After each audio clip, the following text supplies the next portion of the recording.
महावितरणच्या अधिकाऱ्यांचा निषेध असो, मुंडीवर पाय, मनमानी करणारे महावितरणच्या अधिकाऱ्यांचा निषेध असो, निषेध असो महावितरणच्या अधिकाऱ्यांचा निषेध, महावितरणच्या नावानं, महावितरणच्या नावानं, आपली मनमानी करणाऱ्यांच्या नावानं हो. या अधिकाऱ्यांचं करायचं काय? खाली मुंडीवर पाय, या अधिकाऱ्यांचं करायचं काय? खाली मुंडीवर पाय. सध्या पंढरपूर शहरामध्ये महावितरणचा व महावितरणच्या अधिकाऱ्यांचा मनमानी कारभार या ठिकाणी चालू आहे. स्मार्ट मीटर जो प्रकार या ठिकाणी निघालेला आहे, जे लोकांना येड्यात काढण्याचेच एक यंत्र निघालेलं आहे, त्या स्मार्ट मीटर बळजबरीनं बसवण्याचं काम पंढरपूर शहरात हे मस्तवाल अधिकारी MSCB या ठिकाणी बळजबरीने बसवत आहेत. कुठलीही पूर्वकल्पना न देता, कुठल्याही प्रकारची नोटीस न देता, कुठल्याही प्रकारचं काही न सांगता गपचिप बसून जाण्याचं काम या ठिकाणी स्मार्ट मीटर हे अधिकारी करत आहेत.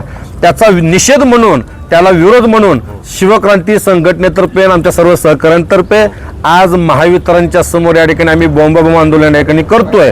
कारण या बॉम्ब आंदोलन केल्यानंतर त्या अधिकाऱ्यांचे डोके ठिकाणी राहावेत. कारण माननीय मुख्यमंत्र्यांचं विधान भवनामध्ये स्टेटमेंट आहे की स्मार्ट मीटर हे सामान्य ग्राहकाला विचारल्याशिवाय, त्यांना विश्वासात घेतल्याशिवाय ते मीटर त्या सामान्य ग्राहकाच्या घरी बसवले जाणार नाहीत. शासकीय कार्यालय असतील, MSCB कार्यालय असतील, अशा ठिकाणी ते मीटर बसवले जातील. पण मला कळत नाही की ही महावितरण जी कंपनी आहे, उगा आपला आता खाजगी कंपनी, ह्यांनी एवढा अट्टास का धरलाय? मग यांना त्या स्मार्ट मीटर जे तयार केलेली कंपनी, त्यांच्याकडे यांना पाकिटं पोहोचलेत का? त्यांच्याकडे यांना पैसे मिळलेत का? हा खूप मोठा विषय आमच्या समोर या ठिकाणी येतोय. कारण कसल्याही प्रकारची कल्पना, काय काय ठिकाणी तर घराला कुलूप आहे आणि बाहेरचे मीटर डायरेक्ट गेले तर हे बदलून आलेले आहेत. म्हणजे इतकं मनमानी कारभार. अहो, काहीतरी लाजावं या अधिकाऱ्यांनी, काहीतरी किंमत ग्राहकाला द्यावी. आता मगाशीच एक ग्राहक या ठिकाणी आला होता, त्या बिचाराचं फक्त 900 रुपये बिल थकीत होतं. त्यानं आता 900 रुपये या ठिकाणी भरले, त्याची रितसर पावती आहे. आता त्याची लाईट जोडत नाहीत का? नाही, आम्ही लाईट जोडणार नाही, तू आधी तुझं नवीन मीटर, स्मार्ट मीटर बसव, मग तुझी लाईट चालू करू. 3 दिवस झालं ते घर अंधारात आहे. मग तुमची एवढी बळजबरी का? कशासाठी? मग माननीय मुख्यमंत्र्यांनी स्टेटमेंट देऊन सुद्धा जर तुम्ही ऐकत नसाल, तुम्हाला कायदा कानून कळत नसेल, तर भविष्यात आम्हाला हे कायदा हातात घ्यायला तुम्ही भाग पाडू नका.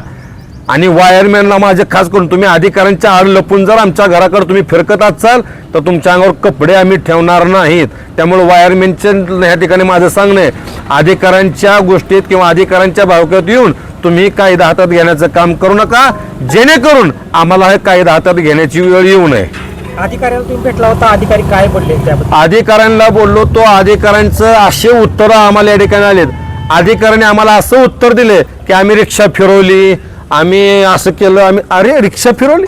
ज्या टायमाला ग्राहकाला जर नवीन कनेक्शन घ्यायचं असेल तर त्याला कमीत कमी 10 ते 20 कागद जोडून द्यावं लागतात. त्याच्यामध्ये उतारा आला, त्याच्यामध्ये आधार, पॅन, अमुक तमुक, एवढ्या गोष्टी आम्हाला द्याव्या लागतात.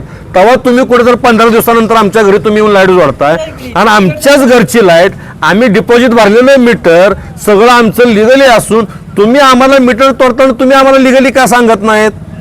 म्हणजे कायदा फक्त ग्राहकालाच आहे का? नियम फक्त ग्राहकालाच आहेत का? महावितरणला काही नियम नाहीत का? मग आंदोलनाची पुढची दिशा काय असेल? आंदोलनाची पुढची दिशा ह्याच्याही पेक्षा वाईट असेल, ह्याच्याही पेक्षा तीव्र असेल. अधिकाऱ्यांनी जर आता थांबलं नाही तर अधिकाऱ्यांचं आम्ही फिरणं मुश्किल करू. अधिकाऱ्यांना पंढरपूर शहरात फिरू सुद्धा देणार नाही मग आम्ही.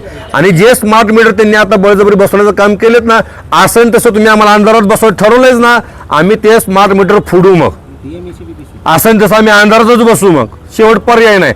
शासनाने सुद्धा यात लक्ष घालं ना, माननीय आमदार साहेबही यात लक्ष घालणार, तुमचे माननीय मुख्यमंत्री स्टेटमेंट देऊन बाकीचे अधिकारी यात लक्ष घालणार. अरे, मग नेमकं महावितरण काय दादागिरी करायला लागले का आमच्या सामान्य ग्राहकावर?